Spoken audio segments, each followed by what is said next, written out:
जय हिंद। स्वागत है आपका गुप्ता एग्जामो यूट्यूब चैनल पे। आज की क्लास में हम देखेंगे पुणे सार्वजनिक सभा 1870 से संबंधित महत्वपूर्ण तथ्यों को। पुणे सार्वजनिक सभा के महत्वपूर्ण बिंदु। सदस्यता प्राप्त करने के लिए प्रत्येक सदस्य को कम से कम 50 वयस्क व्यक्तियों की अनुशंसा पेश करनी पड़ती थी। इस संस्था में जमींदारी, व्यापारी, अवकाश प्राप्त सरकारी कर्मचारी, शिक्षक, वकील आदि थे। प्रत्येक सदस्य को एक दिन की आय संस्था को देनी पड़ती थी। इसके प्रमुख सदस्यों में गणेश वासुदेव जोशी, एस साठे, एस चिपलुंकर आदि थे। स्थानीय सदस्यों के लेकर विधान परिषद और नगरपालिका के कार्य, जन कल्याण के कार्य आदि प्रश्नों को उठाने का एक प्रयास पुणे सार्वजनिक सभा के द्वारा किया गया।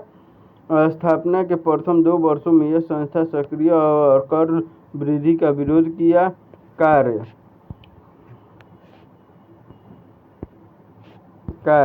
पुणे सार्वजनिक सभा के कार्य। पुणे सार्वजनिक सभा ने स्वदेशी आंदोलन चलाने में पहल किया था। अकाल के समय राहत देने का काम किया और किसानों की स्थिति की जांच के लिए समिति बनाने पर बल दिया। 1874 ईस्वी में बंगाल के अकाल पीड़ितों की सहायता के लिए रकम भेजी थी। 1875 में लगभग 22,000 व्यक्तियों के हस्ताक्षर कराकर एक आंदोलन पत्र लंदन भेजा गया, जिसमें यह अनुरोध किया गया कि ब्रिटिश संसद में भारतीयों के लिए 16 सीट आरक्षित हो तथा यह अनुशंसा की गई थी कि 50 रुपये प्रत्यक्ष कर देने वाला को मताधिकार दिया जाए। पुणे सार्वजनिक सभा ने बम्बई के अंदर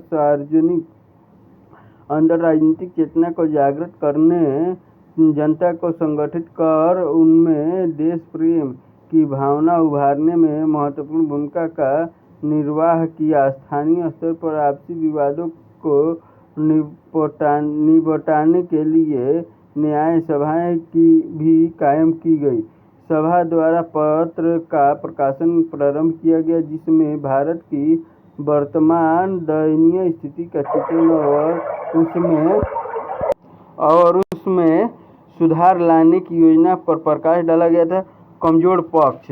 पुणे सार्वजनिक सभा के कमजोर पक्ष। पुणे सार्वजनिक सभा का कार्य सरकार की आंखों में शीघ्र ही खटकने लगा और सरकार के गुप्तचर विभाग द्वारा इसे राजद्रोही संघ कहा जाने लगा। यह सभा प्रगतिशील संस्था थी, किंतु किसानों और निम्न वर्ग के बीच महाराष्ट्र में इसकी पैठ नहीं हो सकी। वस्तुतः ये नया मध्य वर्ग, जमींदार और व्यापारी ही इसमें प्रधान स्थान रखते थे। 1878 ईस्वी के सम्मेलन में सार्वजनिक सभा द्वारा सरकार के सामने कई प्रश्नों को उठाया गया था, जिनमें आबकारी कर, सैनिक व्यय में कटौती, भारत और इंग्लैंड के बीच व्यापारिक संबंध, अस्त्र कानून, भारतीय संसद की स्थापना आदि मुख्य थे। पुणे सार्वजनिक सभा अपने ढंग से सरकार और जनता के बीच एक सेतु